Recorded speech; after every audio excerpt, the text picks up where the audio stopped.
Em 1972, o Hawker Siddeley Trident é o orgulho da aviação britânica. Girar.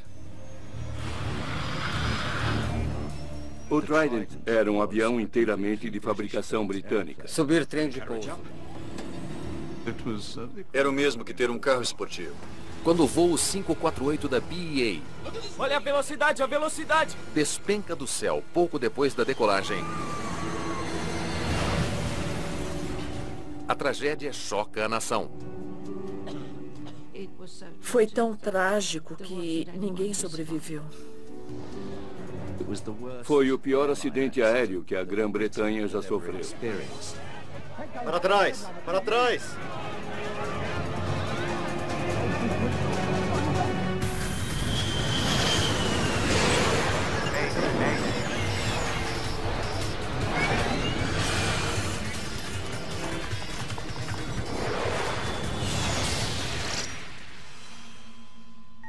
Esta é uma história real, baseada em relatórios oficiais e relatos de testemunhas.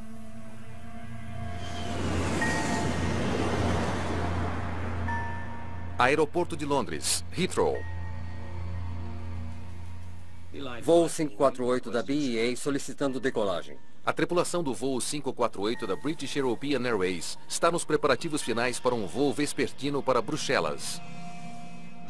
Parece que hoje o tempo vai nos causar um voo turbulento. Voo 548 da BEA liberado para decolagem.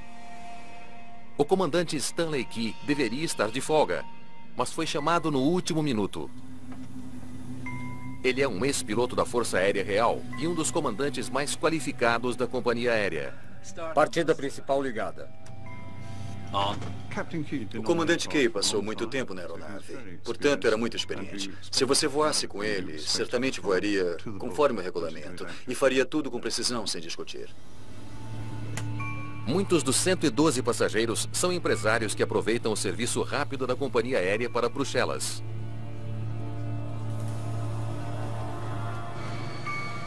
O jato Trident pode fazer a viagem em apenas 45 minutos. O Trident realmente fazia frente às aeronaves com hélices e turbohélices, que eram mais lentas. Agora havia uma aeronave mais rápida.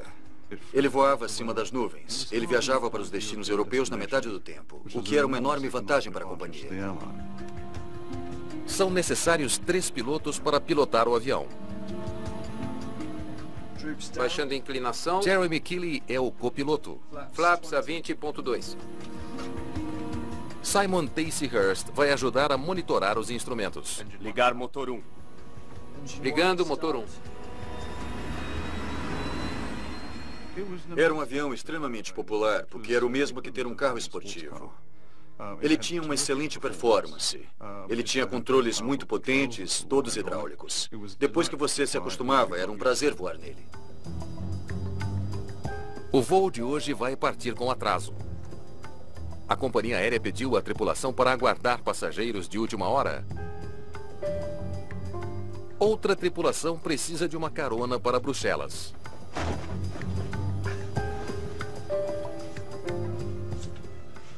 Sente-se, comandante.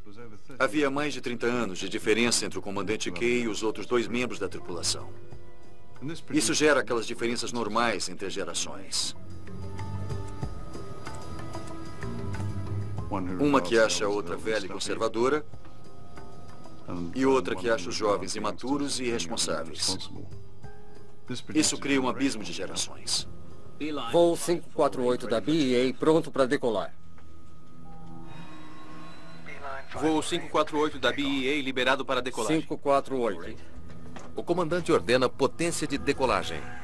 Força máxima.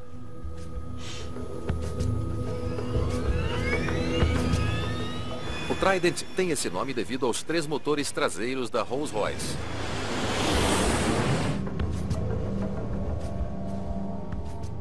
O copiloto Tyce Hurst monitora a velocidade do avião. Sem nós. Eles não podem decolar até alcançarem a velocidade de rotação de 139 nós. Cronômetro ligado. Enquanto isso, Keeley fica de olho no tempo. Isso faz parte de um procedimento especial, projetado para minimizar o ruído das aeronaves em áreas muito povoadas. É um motor muito barulhento, com um ruído bem desagradável. Por isso, a redução de ruído é um fator onde quer que ele voe.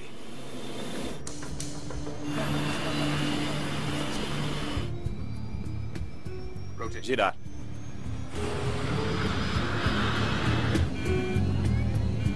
Quando eles ganham altitude bastante, eles têm que desacelerar ligeiramente para reduzir o ruído dos motores. Eles têm que ajustar a potência, ou seja, reduzir justamente quando seria melhor manter toda a potência. Mas eles têm que reduzir por causa do ruído. As autoridades do aeroporto medem o nível de ruído depois de 90 segundos. Se os pilotos cometerem algum erro, eles receberão uma marca preta em sua ficha. A pressão é para que você seja rápido e faça tudo com precisão. Subir trem de pouso.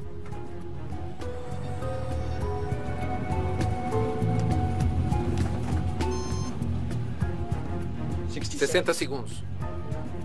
Conforme o avião sobe, os passageiros são sacudidos pela turbulência. Foi um dia tempestuoso, e em dias tempestuosos, a viagem é turbulenta. Virar para a esquerda em 145. Virando 145. O plano de voo do avião exige uma curva para a esquerda logo após a decolagem, rumando para o leste da cidade de Staines, antes de seguir para Bruxelas. Voo 548 da BEA subindo conforme autorizado. Voo 548 no ar em 09. Entendido. Keely prepara para desacelerar os motores. Se ele desacelerar muito cedo, o avião não tem potência para subir. 75 segundos.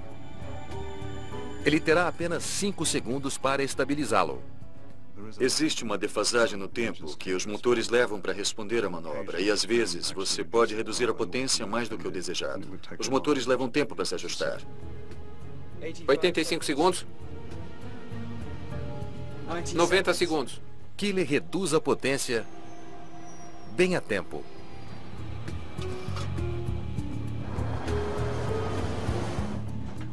Passando para 1.500 pés. O procedimento vai bem.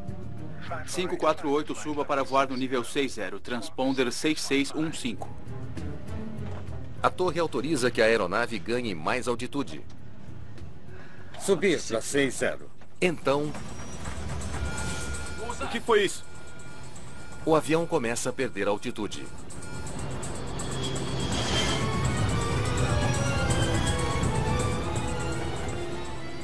Olha a velocidade, a velocidade! A velocidade caiu rapidamente. Foi uma queda muito acentuada. Eles eram passageiros em sua própria aeronave.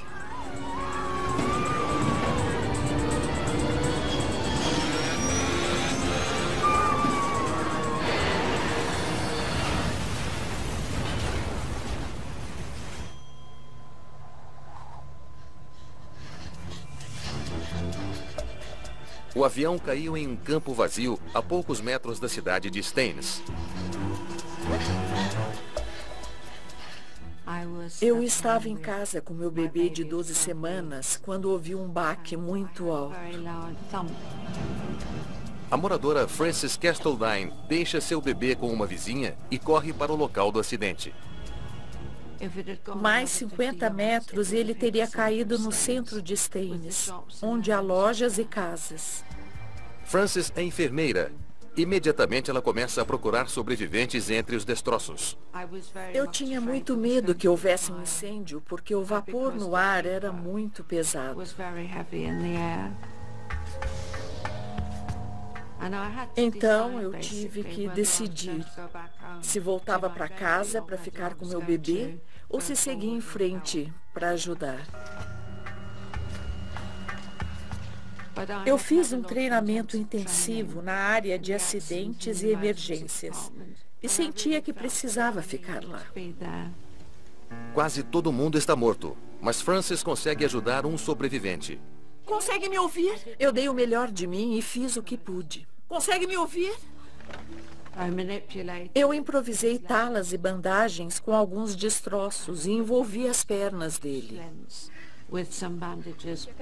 Você vai ficar bem.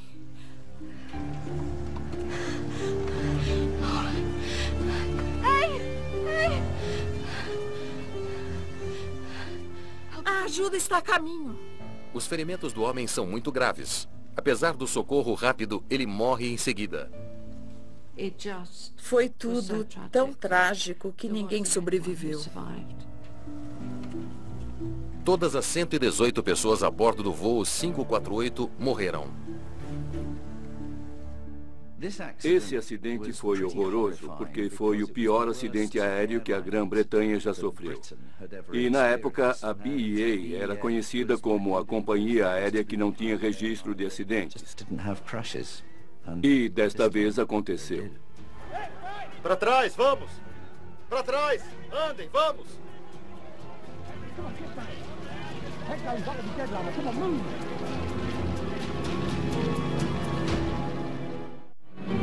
Flight BE548 en route to Belgium crashes in a field not far from Heathrow and only a few feet from houses in the main road. Logo, notícias sobre a queda de um avião perto da cidade de Staines viram manchete em todo o país. Em uma hora, a notícia chega até Chris Pollard, o novo investigador do Departamento de Investigações de Acidentes Aéreos da Grã-Bretanha. Quando eu cheguei ao local, as tentativas de resgate já haviam começado. E o lugar estava com gente para todo lado. Os investigadores se deparam com algo incomum. Na maioria dos acidentes, o impacto lança destroços logo depois de atingir o solo. O acidente em Staines é diferente. A cauda não ficou muito longe do local onde ele bateu inicialmente. E provavelmente o resto da aeronave não ficou distante mais que 50 metros, o que é uma distância muito pequena para um avião. Perto dali, as torres de força contam parte da história. Os investigadores antigos apontavam para as torres de força que ficavam muito perto do ponto de impacto inicial. Se você andasse em torno dos destroços da cauda, dava para ver as torres em frente e atrás do local. E havia cabos de alta tensão. Isso dizia que a aeronave devia ter caído num ângulo muito inclinado para não atingir nenhum daqueles cabos. Para os investigadores, os fios não danificados e a zona do acidente compacta indicam que o avião caiu de repente e bem inclinado. Certamente é um sinal de que o avião estolou. Uma aeronave estola quando está voando muito devagar para gerar vento suficiente para dar sustentação. Quando aquela aeronave atingiu o solo, estava com o nariz ligeiramente para cima. Ela estava caindo assim. Um avião pode estolar por vários motivos. Desde uma falha no motor até um erro do piloto. Isso é do impacto. Pollard estuda os destroços em busca do motivo específico para o estol. Cada pedaço de destroço é uma pista em potencial. Você pode se deparar com alguma coisa inesperada. Uma hora você tem que tentar explicar. Pode ser uma pista falsa, ou pode ser algo crucial. O modo como você coleta o material pode facilitar muito as coisas para você mesmo. Ei, dá para esperar um pouco?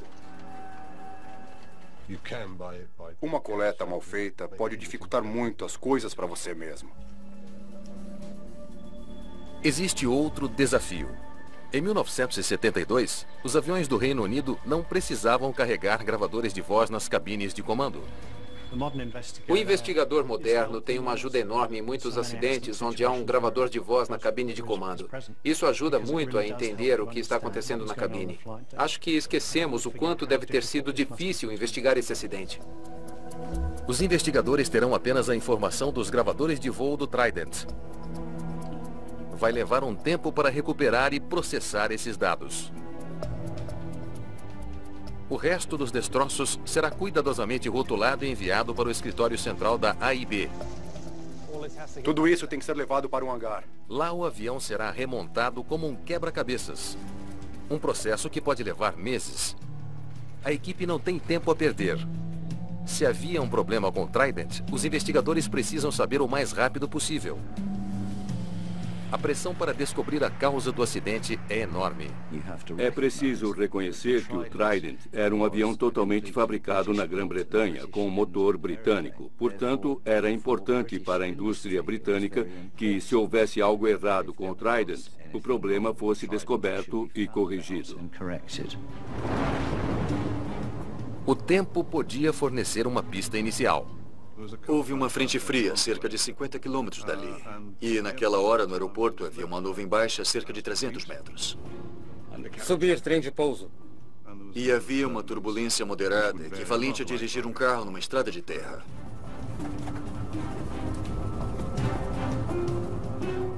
Em uma tempestade forte, às vezes as nuvens criam colunas de ar poderosas que podem forçar a queda de um avião. Fortes ventos cruzados ou algo do tipo podem levar a um stall. Os aviões são mais vulneráveis durante a decolagem. Eles estão tão perto do solo que os pilotos têm pouco tempo para se recuperar do problema. A aeronave tinha acabado de decolar e ainda estava muito baixa. Se um stall como esse tivesse acontecido a milhares de metros, haveria muito tempo para reconhecer o problema e fazer algo a respeito. Os investigadores precisam saber como eram as condições do tempo em Heathrow quando o Trident decolou. A AIB recebe informes meteorológicos detalhados do dia do acidente. Eles revelam que só a turbulência não era forte o bastante para derrubar um avião. Enquanto isso, os investigadores voltam sua atenção para as informações preliminares retiradas da caixa preta do Trident. Na época, o montante de gravação do Trident foi o maior que eu já tinha visto numa aerolínea. Era o mais moderno que havia. Eles se concentraram nos dados do motor, buscando algum sinal de que os motores se incendiaram ou perderam potência. Uma perda repentina de empuxo poderia explicar por que a aeronave estolou. Mas os dados mostram que os motores estavam funcionando perfeitamente. O Trident subiu com empuxo suficiente para manter uma velocidade segura. Com respeito aos motores, ficamos bastante satisfeitos, porque não havia evidências de uma perda abrupta de empuxo. Uma falha no motor não derrubou o voo 548. O stall aconteceu de repente durante uma subida normal. Embora a velocidade estivesse um pouco mais baixa do que deveria, ela não estava tão abaixo do que deveria. Ela não levaria a um stall.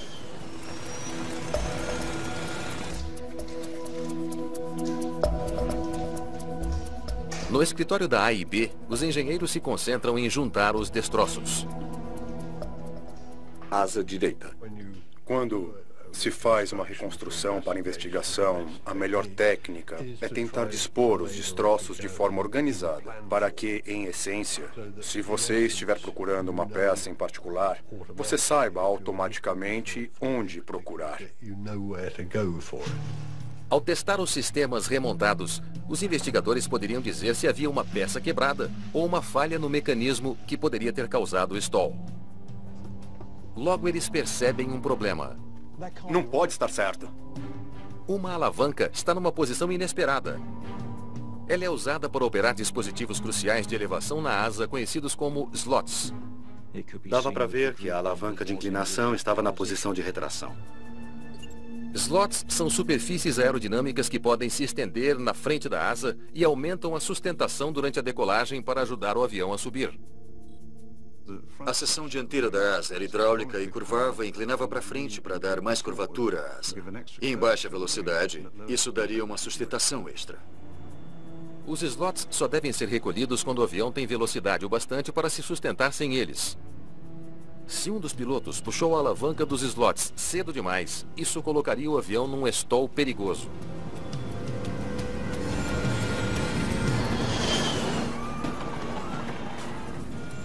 A descoberta deixa os investigadores desconcertados. Como alguém conseguiu puxar a alavanca de inclinação e ninguém percebeu que isso aconteceu? E isso não fazia muito sentido. Não tem como saber apenas olhando a alavanca dos slots. Ou a tripulação a acionou antes da queda, ou ela saiu do lugar devido à queda.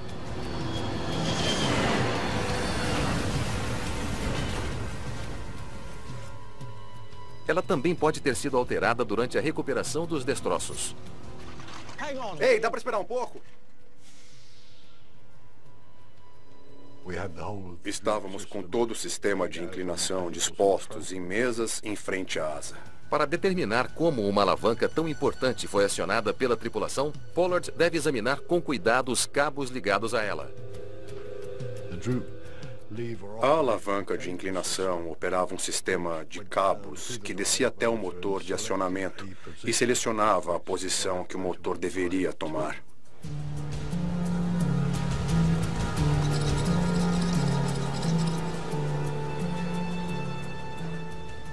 Retraída. Pela análise dos destroços, eles concluíram que as alavancas de inclinação estavam retraídas no impacto. Já não havia dúvida. Alguém na cabine de comando acionou a alavanca dos slots. É uma descoberta perturbadora. Conforme crescia a ideia de uma operação incorreta na alavanca de inclinação, surgiu a pergunta inevitável: quem a acionou? O acidente aéreo mais mortal já ocorrido em solo britânico foi causado por um erro do piloto. Isso levanta perguntas inquietantes sobre o estado físico e mental da tripulação. Sempre fazem necrópsias quando ninguém da tripulação sobreviveu ao acidente. Eles queriam descobrir uma coisa muito simples: se havia álcool ou drogas no sangue dos pilotos. Enquanto os patologistas procuram uma causa física... Coloca a gravação do pessoal, por favor. Os investigadores voltam sua atenção para o histórico dos pilotos. A investigação técnica em Staines tinha que descartar causas técnicas do acidente. E para isso era necessário analisar a atuação da tripulação. Por que eles fizeram o que fizeram? Ou por que não fizeram o que deveria ser feito naquele dia? Porque os outros dois... Eles analisam voos anteriores do comandante. Ele tinha uma reputação impecável. O comandante Kay era um piloto de Trident experiente. Ele tinha mais de 4.000 horas de voo e era um comandante experiente. Suas decolagens de Heathrow eram quase sempre impecáveis. Subir trem de pouso. Mas no dia do acidente, ele fez as coisas de modo diferente. Deixe-me ver a velocidade do dia do acidente. Obrigado. Voo 548 da BEA subindo conforme autorizado. 548 no ar em 09. Entendido. Conforme Key decolava de Heathrow, a velocidade do Trident estava um pouco mais lenta do que o habitual. Nessa ocasião, quase imediatamente após a decolagem até o acidente ocorrer, havia uma disparidade óbvia entre a velocidade que ele deveria ter em mente e a velocidade em que ele realmente estava. É uma pista intrigante. Não era assim que o comandante Key normalmente subia após uma decolagem. A performance em baixa velocidade foi um tanto crítica. A aeronave conta com a velocidade para ter sustentação. Isso significa estar muito perto do solo e o voo tem que ser muito preciso. Põe a foto do Key. A atuação normal de Key seguia os padrões habituais. Mas nesse dia ela estava muito abaixo do padrão. Então eles procuraram os motivos para isso. Agora a mesa recuperada nos destroços. Uma peça dos destroços aponta para uma possível explicação. No meio da área de engenharia, havia uma mesinha. E nessa mesinha havia anotações a lápis. Comentários jocosos, obviamente, de um piloto que estava sentado naquela posição. Idiotas. Ali dizia que Kay tinha que sair, além de outros comentários depreciativos. Pode me passar a foto? Os comentários encontrados na cabine de comando indicam que a tripulação não estava se dando bem. Talvez a atmosfera envenenada da cabine tivesse dificultado o trabalho dos pilotos. Acenda as luzes. Os investigadores procuraram qualquer coisa que falasse do clima dentro da companhia ou da tripulação naquele dia. Você pode mandar isso para análise grafotécnica, por favor? Era particularmente tenso, era particularmente agressivo. Esses pequenos fatores podem dar uma pista. Se a análise grafotécnica puder identificar quem escreveu os comentários, os investigadores podem ficar mais perto de entender o que aconteceu na cabine do voo 548 da BEA.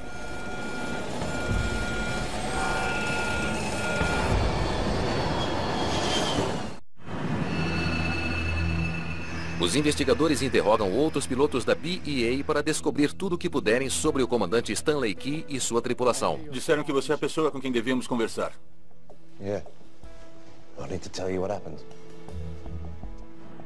Os pilotos da British European Airways estão à beira de um ataque de nervos. O comandante Key é visto por muitos como alguém devotado à empresa. Havia um movimento grevista. A maioria dos copilotos, inclusive eu, estava em greve. Ele desaprovava totalmente por considerar um comportamento antiprofissional. E liderava uma campanha contra a greve. De acordo com testemunhas, as coisas chegaram ao ápice 90 minutos antes do voo para Bruxelas. Eu diria que tudo aconteceu algumas horas antes do voo.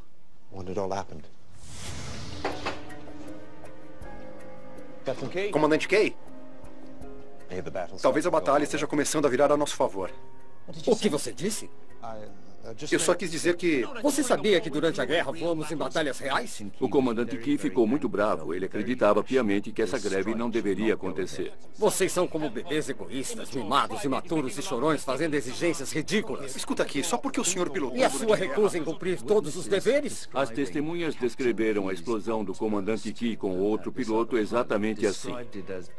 Foi uma explosão de raiva, uma bronca feia. Você é um cretino ingrato. Se você está pilotando aquele avião por dinheiro, então você está na profissão errada. Eu acho que é melhor concordar do que discordar. Bando de tolos. A discussão é tão séria que os investigadores consideram uma teoria incomum.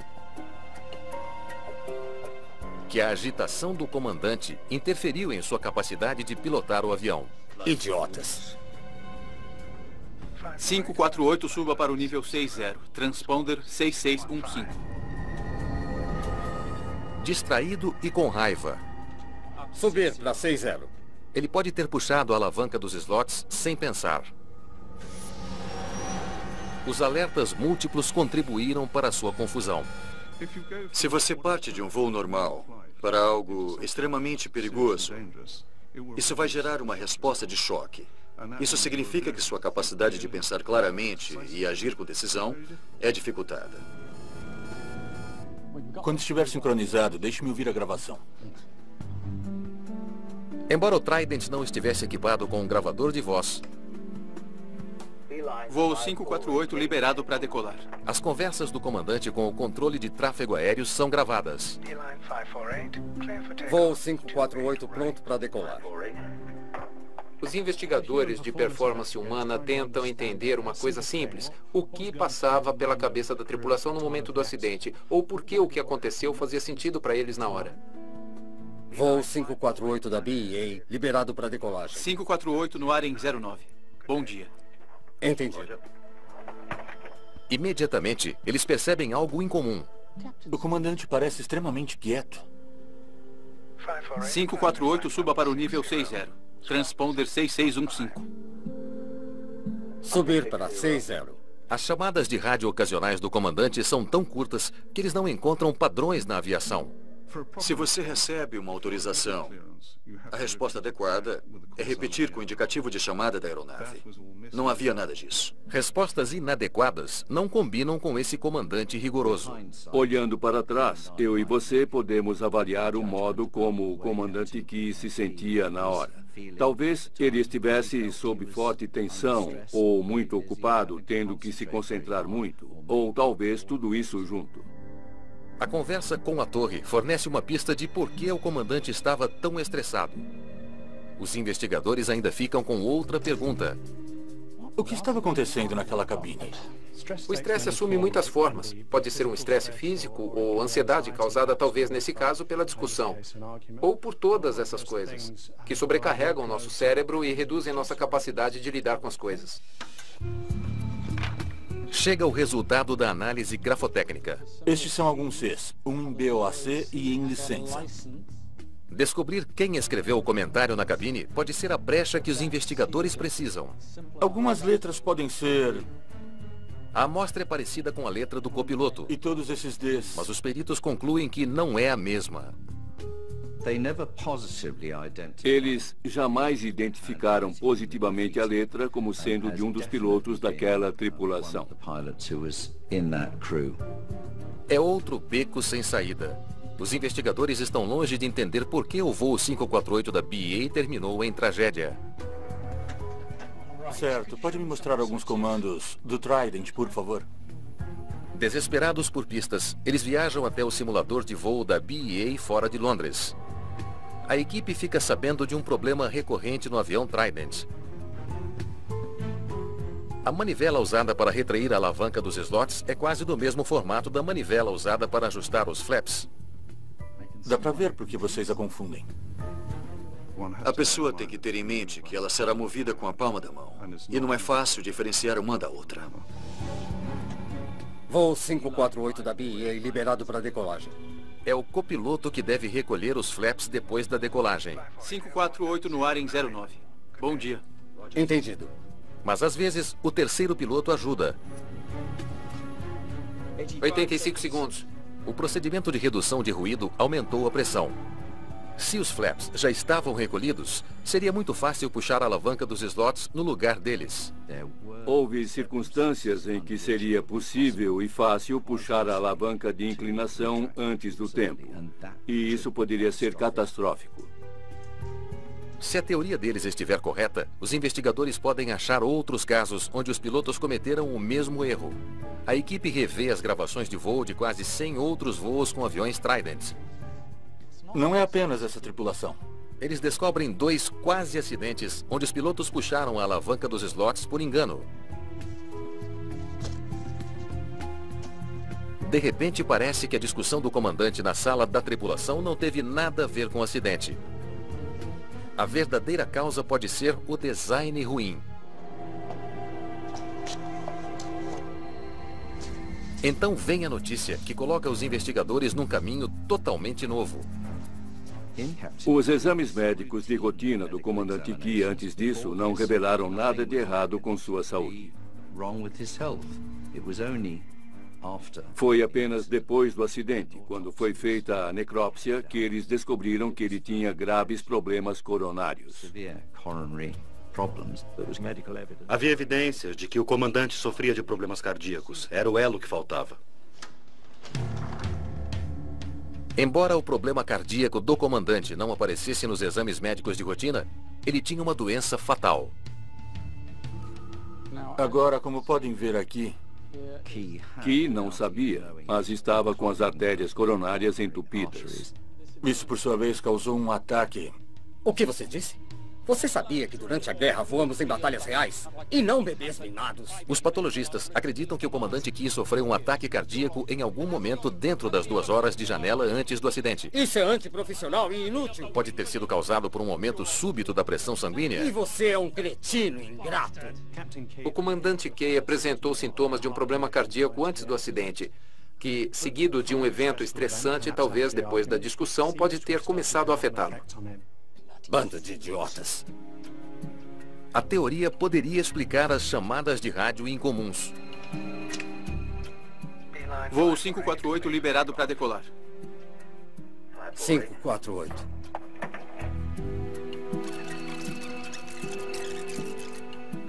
– 548, suba para o nível 60. Transponder 6615. Subir para 60. Se o comandante Key estivesse com muita dor, ele responderia de maneira mais breve possível. Seu incômodo pode até explicar por que a alavanca dos slots foi puxada antes do tempo. O nível de dor teria aumentado a ponto de ele ficar parcial ou totalmente incapacitado. Ele pode ter sentido qualquer coisa, desde uma azia ou indigestão até uma dor violenta próximo da morte.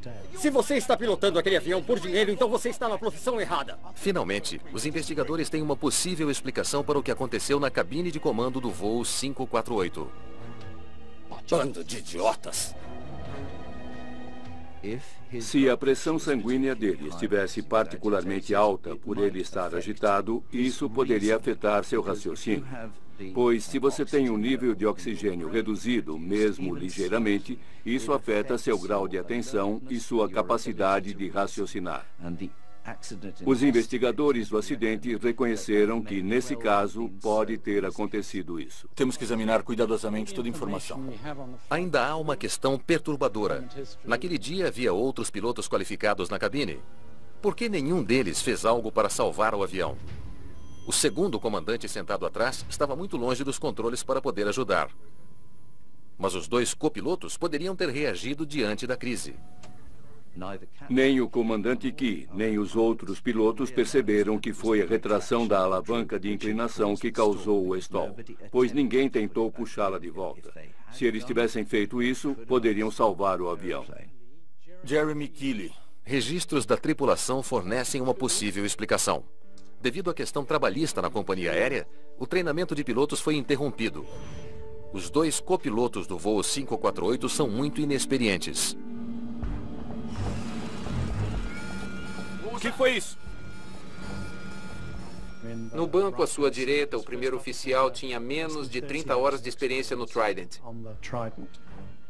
Obviamente, alguns acham que os pilotos eram muito novos, que eles precisavam de mais experiência. Os pilotos novatos podem ter se distraído por haver um convidado na cabine. Ou simplesmente não sabiam o que fazer. Os investigadores acreditam que há mais uma peça no quebra-cabeças. Tudo leva àquela discussão.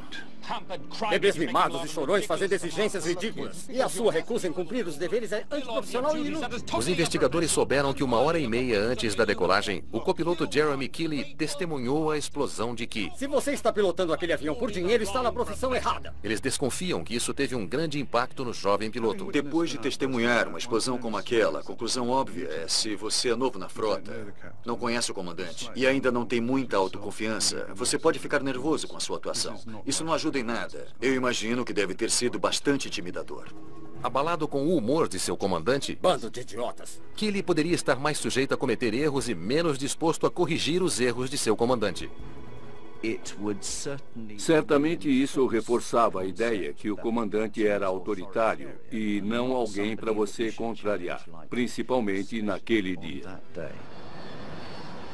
Existe mais um mistério. Os investigadores sabem que o Trident é equipado com um sistema de segurança conhecido como Stick Shaker. Se a velocidade do avião cai muito, a coluna de controle começa a vibrar, dando um alerta à tripulação de que seu avião está prestes a estolar. Isso chacoalha a coluna de forma muito distinta e, ao mesmo tempo, produz um ruído inconfundível. Os pilotos são treinados para reagir ao Stick Shaker baixando o nariz do avião para ganhar velocidade e aumentar a sustentação. Se isso não funcionar, ainda existe o Stick Pusher. Ele leva o controle para frente baixando o nariz do avião, mesmo que os pilotos não façam o mesmo. E esse sistema fará com que o nariz da aeronave baixe para uma altitude onde a velocidade aumenta e você recupera o controle. Por que o sistema não evitou o stall do voo 548 e salvou a vida de todo mundo a bordo?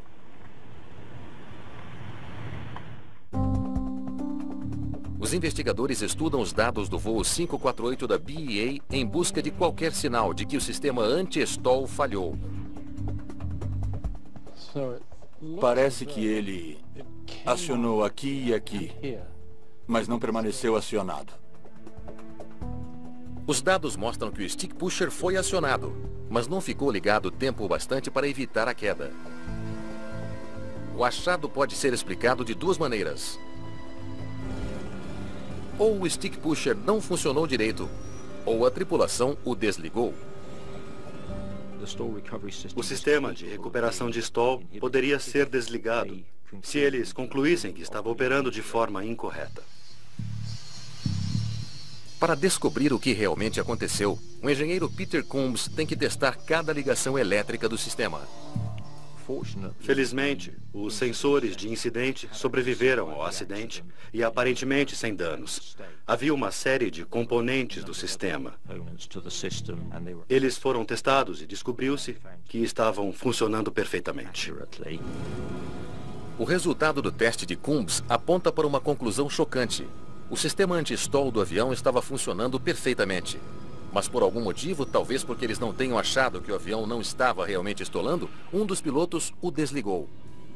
Ao puxarem o Stick Pusher, ao desligá-lo, eles suspenderam a recuperação natural da aeronave e a deixaram novamente em stall.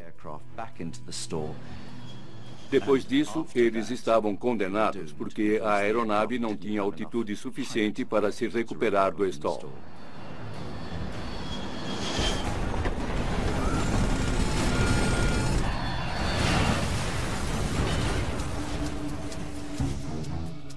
Agora parece que a queda do voo 548 da BEA foi resultado de uma combinação trágica de fatores.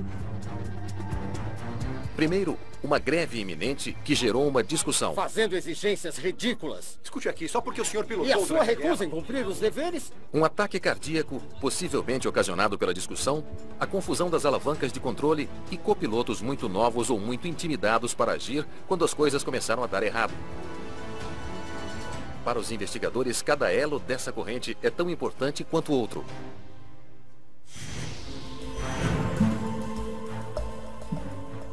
Tentar solucionar alguma coisa desse tipo é extremamente complexo. Existem inúmeros pequenos fatores que podem influenciar qualquer acidente, e não apenas um. Depois da queda, as autoridades implementam uma série de mudanças desenvolvidas para evitar a ocorrência de acidentes similares. As alavancas do Trident e de outros aviões foram modificadas para eliminar uma possível confusão. Gravadores de voz na cabine de comando são agora equipamentos padrão em quase todos os aviões de passageiros. Alguém, nunca saberemos ao certo quem da tripulação, puxou a alavanca de inclinação cedo demais. E a conclusão dos investigadores nesse caso é que eles provavelmente poderiam determinar quem estava fazendo o que na cabine de comando se pudessem analisar o que os pilotos estavam dizendo uns para os outros. Gravadores de voz na cabine são uma grande fonte de informação em praticamente todos os acidentes. Mas alguns peritos acham que gravadores não são o bastante. Escutar um gravador de voz de cabine equivale a assistir um programa de TV com a tela desligada. É muito difícil descobrir o que está acontecendo em uma cabine. Boa parte da comunicação é por gestos. Agora, para ajudar os investigadores, uma das recomendações é que a cabine seja filmada permanentemente. Não precisa ser uma filmagem panorâmica que mostre o que os pilotos estão fazendo e como eles bebem seu café, mas com uma lente de foco estreito que mostre os controles operados por eles e todos os instrumentos de voo. Até agora, não existem exigências legais para a nova tecnologia. Mas algumas autoridades da aviação promovem o uso voluntário de gravadores de imagem na cabine de comando. Nos anos seguintes à queda, a Hawker Siddeley enfrentou a competição crescente dos fabricantes rivais. A fabricação do Trident terminou em 1978. Ele foi desafiado pelo Boeing 727, que tinha um layout similar e 3 motores na cauda. Em alguns aspectos, a performance era ligeiramente superior. Mas o legado do desastre em Staines ainda vive. O acidente colocou em perspectiva a importância do fator humano dentro da cabine de comando.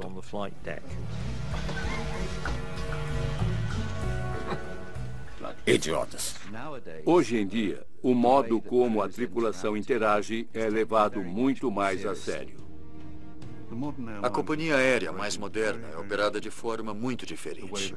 O modo como as tripulações lidam com as coisas está melhor. É um mundo melhor e mais seguro. Em cima da morte de 118 pessoas.